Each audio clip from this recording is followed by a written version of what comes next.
अस्सलाम वालेकुम स्टूडेंट्स।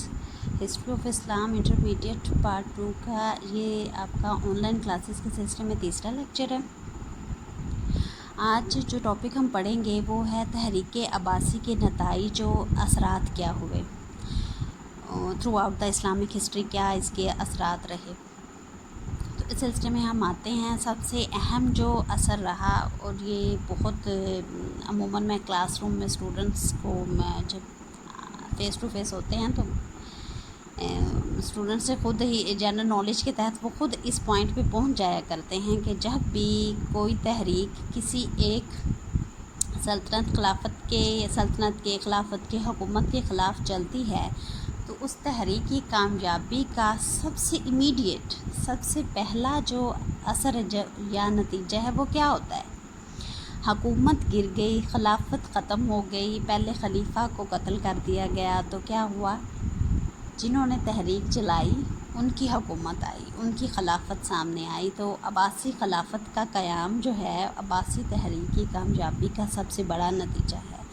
अब ये इस्लामिक हिस्ट्री में एक बहुत इनकलाबी जो है तब्दीली थी, क्योंकि आगे थ्रू आउट द ईयर आप पढ़ते रहेंगे कि कैसे कैसे अब्बासियों ने मुसलमानों की तारीख़ जो है वो मुरतब की, और बड़े मल्टी डायमेंशनल हमा जहद अंदाज में जो है वो अब्बासियों का असर रहा मुसलमानों की तारीख़ को आगे बढ़ाने में। अब अब्बासी खिलाफत के क़याम के बाद जो एक सबसे पहला नतीजा सामने आया वो था फ़ातिमियों और अलवियों के लिए ज़्यादा मसाइल शुरू हुए। अब हम पहले और दूसरे लेक्चर में डिटेल में डिस्कस कर चुके हैं कि अब्बासी तहरीक बुनियादी तौर पे पहले हाशमी तहरीक थी। इमाम अबू हाशिम अब्दुल्ला ने जब मोहम्मद बिन अली अब्बासी को अपना जानशी मुकर्रर किया तो उसके बाद हाशमी तहरीक जो है अब्बासी तहरीक में तब्दील हुई, और काफ़ी हद तक जब तक अब्बासी तहरीक बनो उमैया के ख़िलाफ़ चलाई जाती रही और जब तक इनकी खिलाफत कायम नहीं हुई तो बनो अब्बास के अहम सरबराह एंड तक यही कहते रहे कि खिलाफत जो है वो हज़रत अली की औलाद में मुंतकिल कर दी जाएगी। लेकिन जैसे ही बनो उमैया को मुकम्मल तौर पर इन्होंने शिकस्त दी तो खिलाफत की गद्दी जो है वो बनो अब्बास ने संभाल ली। तो ओबियसली बनो अब्बास ये समझते थे कि जिस तरह बनो उमैया के ख़िलाफ़ हमने मज़ाहमती तहरीक चलाई तो इसी तरह फ़ातिमी या अलवी जो हैं वो हमारे ख़िलाफ़ तहरीक चला सकते हैं। तो इसलिए इन्होंने उन पर कड़ी निगाह रखी, बहुतों को कत्ल किया, कैद करवाया गया जो अहले बैत के हिमायती थे, या फ़ातिमी और अलवियों को कुछ को ज़बरदस्ती जॉब्स दिलवाई गई ताकि वो जो मज़ीद किसी किस्म की मज़ाहमती तहरीक का हिस्सा ना बने। तीसरा जो अहम नतीजा बनो उमैया का मुकम्मल तौर पे ख़ात्मा कर दिया गया। सिर्फ जो फर्स्ट चैप्टर में भी हमने पढ़ा कि सिर्फ़ एक शहज़ादा अब्दुर्रहमान नाम का वो बचा, उसने अपनी ज़िंदगी बचाई और उंदलस जो आजकल का स्पेन है वहाँ पे जाके बनो उमैया की हुकूमत कायम की। इसके अलावा बनो उमैया का टोटल जो है वो ख़ात्मा कर दिया गया था। इन्होंने चुन चुन कर अब्बासियों ने बनो उमैया को कत्ल कर दिया था कि कहीं कल को ये हमारे ख़िलाफ़ किसी किस्म की मज़ाहमती तहरीक जो है वो ना चला दें। चौथा जो अहम नतीजा निकला या जो अहम असर थ्रू आउट द हिस्ट्री रहा वो ये रहा कि, और ये एक बड़ा प्लस और पॉजिटिव पॉइंट भी था काफ़ी हद तक बनो अब्बास का, कि इन्होंने जो नौ मुस्लिम जिनको मवाली कहा जाता था या जो गैर अरब थे, ईरान से, इराक़ से, मिस्र से, शाम से जो भी लोग थे उन सब के साथ अच्छा सलूक किया, और उनको जैसे कि बनो उमैया की अरबियत और उनके तासुब से जो है ये अक़वाम जो हैं गैर अरबी अक़वाम जो बहुत ज़्यादा तंग थी, लेकिन इन्होंने उनको इंक्लूड किया। तो अब्बासियों की ये इंक्लूसिव पॉलिसी जो है ये काफ़ी हद तक जो है मददगार साबित हुई आवाम में उनकी हिमायत को आगे तक बढ़ाने के लिए और कायम रहने के लिए। एक ये बहुत इम्पोर्टेंट पांचवा जो पॉइंट है अब्बासी तहरीक के क्या नताइज इस्लामिक हिस्ट्री पे मुरतब हुए, और जो कि मेरे ख़्याल से इससे भी पहले होना चाहिए था, वो ये था कि अब्बासियों के आने से इस्लामिक हिस्ट्री में ईरानी तहज़ीब, ईरानी कल्चर को बहुत ज़्यादा प्रमोशन मिली। Islamic throughout the Islamic history फ़ारसियत का असर गालिब रहा। अब्बासियों ने ईरानी लिबास, ईरानी खुराक, ईरानी अंदाज़ की शायरी, ईरानी थिंकिंग स्टाइल, ईरानी थिंकर्स, ईरानी फ़िलासफ़र्स, उन शोरा को, उन सबको बहुत ज़्यादा तरवीज दी, उनको प्रमोट किया, उनकी बड़ी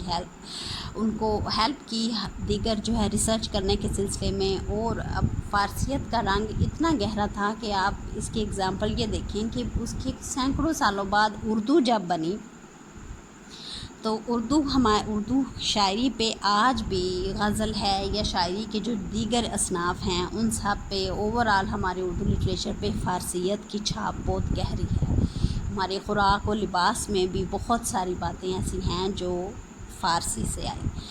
और ये एक प्लस पॉइंट इसलिए था कि अरब क्योंकि अपने जो उनका माजी देखा जाए तो कोई बहुत बड़ी सल्तनत नहीं थे, तो इस बिना पर फ़ारसी जो है बहरहाल एक बहुत इंटरनेशनल लेवल पे एक मानी जाने वाली तहज़ीब थी। तो इसकी बिना पर जो फ़नून लतीफ़ा, फ़ाइन आर्ट्स या जिनको हम कहें और दीगर फ़िलासफ़ी, साइंस, रिसर्च, इन सब को तरवीज जो है वो इस्लामिक हिस्ट्री में फ़ारसी कल्चर के असर के तहत दी गई और इसमें अब्बासियों का बहुत बड़ा हाथ है। छठा अहम नतीजा जो जिसने बहुत ज़्यादा गहरा असर डाला इस्लामिक हिस्ट्री पे बनो अब्बास के आ जाने की वजह से और उनकी तहरीक के कामयाब हो जाने की वजह से, वो था कि ज़ाहिर है जैसे नए मकातबे फ़िक्र, फ़नून लतीफ़ा और साइंस की नई शाखें जो हैं और नई राहें जो हैं वो इंट्रोड्यूस करवाएंगे इस्लामिक हिस्ट्री में, तो उसकी बुनियाद पर थिंकिंग स्टाइल के लिहाज से बहुत सारे नए फ़िरके और नए फितनों का भी ज़हूर हुआ। रैशनलिज़म की तहरीक चली, यूनानी फ़िलासफ़ी फ़लसफ़ा से मुतासिर होकर बहुत सारे फ़िलासफ़र्स ने कुछ इस तरह के उनके ख़यालात थे जिनको कि हमारे बहुत ज़्यादा इम्पोर्टेंट जो रिलीजियस जो तबकात थे उन्हें उनसे बहुत ज़्यादा कंसर्न्स थे, तो जिसकी वजह से बहुत सारे मुअतज़िला का फ़िरका और इन फ़िरक़ों को आप नेक्स्ट चैप्टर्स में ज़्यादा डिटेल से पढ़ेंगे, इसलिए मैं इनकी मुकम्मल जो है वो डिटेल यहाँ पे शेयर नहीं कर रही है आप लोगों के साथ। बहरहाल मुअतज़िला और रैशनलिज़म और ख़वारिज और इस तरह की बहुत सारी ये फ़िरके थे जो कि इस्लामिक हिस्ट्री में सामने आए और उनको जो है उनके साथ मुकाबला करने के लिए अब्बासियों को काफ़ी ज़्यादा जो है वो अपनी बहुत सा इनपुट जो है वो देना पड़ा। एक अहम नुक्ता जो इससे पहले इस्लामिक हिस्ट्री में मौजूद नहीं था वो बनो अब्बास की तहरीक कामयाब हुई, बनो अब्बास की खिलाफत जो है वो कायम हुई, तो उसके बाद जो है इस्लामिक हिस्ट्री में शामिल हुई वो ये था खिलाफत को मजहबी तकद्दुस देना, उसको मजहबी लिबादा पहनाना। इससे पहले खलीफा एक नॉर्मल अंदाज में सियासी फ़िगर था, लेकिन बनो अब्बास ने ईरानियत के ज़ेरे असर और ईरानियों की शाह पसंदी के जज्बात को जहन में रखते हुए खिलाफत को मजहबी तकद्दुस पहनाया और क़राबत रसूल सल्लल्लाहु अलैहि वसल्लम यानी कि नबी पाक सल्लल्लाहु अलैहि वसल्लम से कुर्बत की वजह से अपने इस खलीफा के सियासी मुकाम को मजहबी लिहाज से भी बहुत ज़्यादा इस्तेमाल करने की कोशिश की और कोई भी इस तरह का नैरेटिव, इस तरह का थिंकिंग का स्टाइल जो है वो माशरे में पैदा कर दिया गया कि कोई भी खलीफा के ख़िलाफ़ आवाज़ नहीं उठा सकता और ख़लीफ़ा जो कहता है वो उसको जो वो क्वेश्चनेबल नहीं है, उसके लिए आप जो है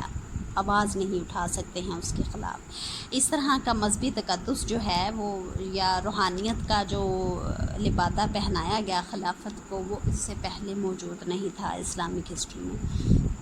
फिर एक आपके इसी पॉइंट से कनेक्ट करेगा जो मैं आपको बता रही थी पहले, ईरानी तहज़ीब व सकाफ़त का अरूज हुआ और उसके अंदर आप जितने भी इम्पोर्टेंट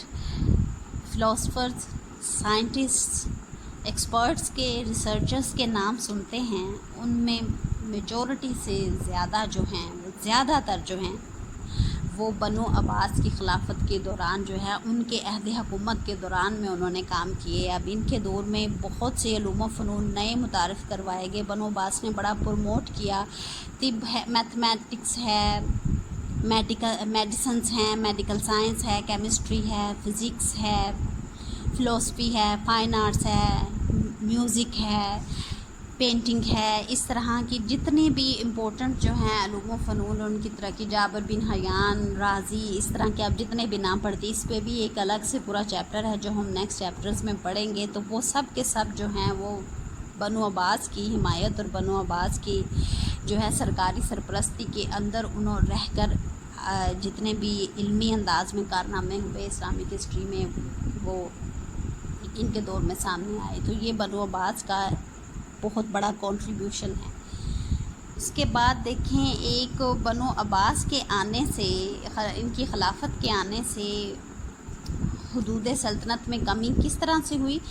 बनु उमय्या के दौर में बहुत फतवाहात थी, बर सग़ीर तक इस्लाम पहुंच चुका था। यूरोप, हिंदुस्तान, तुर्कस्तान, रशिया, चाइना की हुकूमतों और उसके आसपास के इलाके जो हैं फ़तह हो चुके थे, और उनकी हुकूमतों के साथ मुसलमानों की कोई ना कोई छोटी मोटी जो है जंग या किसी न किस्म का तनाज़ा जो है सरहदी अंदाज में रहता था। लेकिन सल्तनत इतनी वसी हो चुकी थी, इतनी वसी हो चुकी थी कि इन दी एंड जो है बनु अब्बास को अपनी जो दूर दराज की सल्तनतें थी, वो आपके नेक्स्ट टॉपिक से जो है वो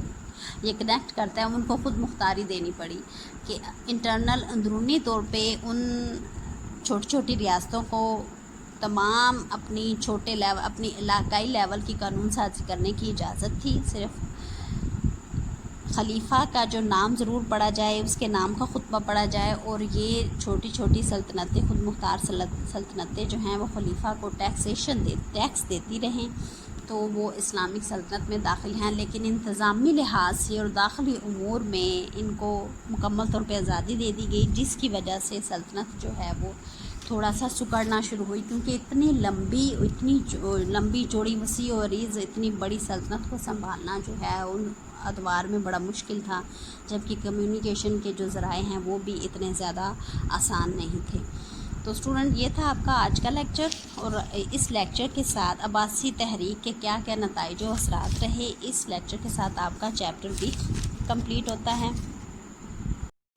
और स्टूडेंट्स, आप लोगों को जो है पूरा चैप्टर पढ़ा दिया गया है। मैं आपको यहाँ पे थोड़ा सा गाइड कर देती हूँ कि आपकी एंड पे जो क्वेश्चंस दिए गए हैं वो आपकी टेस्टिंग एबिलिटी को बढ़ाने के लिए, आपकी प्रैक्टिस के लिए दिए गए हैं। मैं फिर आप रिपीट करूँगी कि आपको चैप्टर पूरा पढ़ाया गया, आप थॉरोली पहले चैप्टर की स्टडी करें मुकम्मल, उसके बाद जो है आप अपनी रिटन प्रैक्टिस ज़रूर करें, इन क्वेश्चंस को जहन में रखें। इस सिलसिले में आपको गाइड कर देती हूँ। पहला क्वेश्चन इंपॉर्टेंट है, जो मैंने आपको फर्स्ट लेक्चर पे आपको बताया भी था, आपको नोट दिया, होमवर्क दिया था कि अबू मुस्लिम खुरासानी के किरदार पे जो है आपने बहस करनी है कि अब्बासी तहरीक को उसने किस तरह से कामयाब बनाया। दूसरा क्वेश्चन छोड़ दें, ये नेक्स्ट चैप्टर का है, ये गलती से इधर जो प्रिंट हो गया हुआ है। तीसरे नंबर पर अब्बासी तहरीक की कामयाबी के असबाब हैं, जो आपने दूसरे लेक्चर में पढ़े हैं।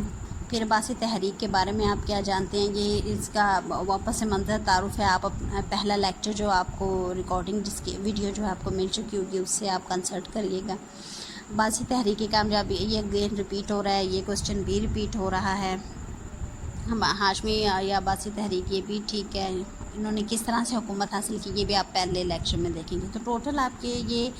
और जो आज का हमने जो आज चैप्टर लेक्चर पढ़ा है ना, आपको पढ़ाया गया है तहरीक अब्बासी के नताइज और असरात। अगरचे कि आपकी टेस्टिंग प्रैक्टिस में एंड पे ये क्वेश्चन नहीं है, लेकिन ये क्वेश्चन इंपॉर्टेंट है, आपने इस क्वेश्चन को भी अच्छे से देखना है। तो आपके टोटल तकरीबन 4 लॉन्ग क्वेश्चंस बन जाते हैं। उसके बाद आपका MCQs और शॉर्ट क्वेश्चंस भी दिए हुए हैं। अगेन आपने थॉरोली चैप्टर की स्टडी करनी है,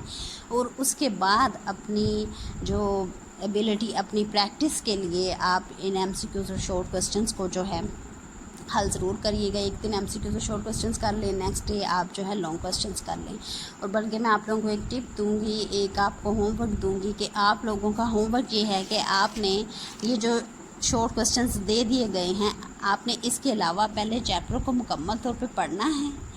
इन शॉर्ट क्वेश्चंस को पढ़ना है। उसके बाद आपने नए शॉर्ट क्वेश्चंस, कम से कम 5 शॉर्ट क्वेश्चंस नए बनाइएगा जो यहाँ नहीं दिए हुए, لیکن آپ کو لگتا ہے کہ وہ امپورٹنٹ ہیں یا یہ کوسچنز آ سکتے ہیں یا یہ پوائنٹ اتنا اہم تھا کہ اس کو اس انداز میں سوال کیا جا سکتا ہے، تو پہلے آپ سوال بنائیے، پھر اس کا جو اوبیسلی اگر آپ سوال بنا رہی ہیں تھورولی چیپٹر کو اسٹڈی کر کے تو آپ کو اس کے آنسرز تو آتے ہی ہیں، تو چیپٹر کو اچھے سے دیکھیے گا، اس کے بعد آپ یہ اس کی جو ہے پریکٹس بھی کریے گا، ٹھیک، تب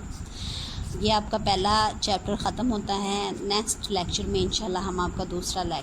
چیپٹر جو ہے اس کو شروع کریں گے، تب تک کے لیے اللہ حافظ۔